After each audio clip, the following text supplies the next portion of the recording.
Dopo che Patrizia e Nicole, mamma e figlia, hanno segnalato la loro drammatica situazione, vivono in un'auto sotto il cavalcavia di via Miranese a Mestre, qualcuno si è mosso.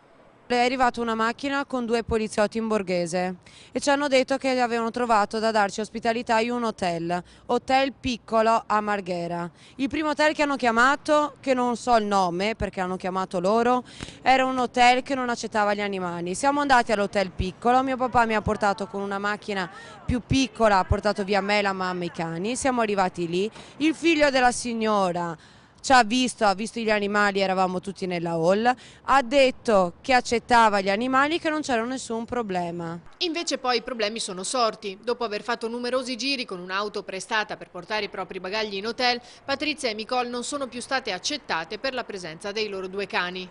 Alle 10 di sera abbiamo trovato la madre che, come sono entrata nella porta, il bulldog inglese ha la respirazione affannosa, lei si è messa a dire il cane sta ringhiando, era già il telefono, non so con chi, perché diceva che non voleva gli animali, perché purtroppo lei ha dichiarato che nel fax che il comune ha mandato non erano stati dichiarati i cani, però suo figlio alla mattina, verso le mattine, il pomeriggio che erano le 18, ha visto gli animali e lui aveva detto che non c'era nessun problema. Nicole non vuole abbandonare i cani, che sono con lei da 15 e 8 anni. Io sono disposta a dormire per strada anche tutta la vita, anche senza la macchina se me la portano via, sui cartoni ma con i miei cani, io i miei cani non li abbandono. Tutto pur di salvarli.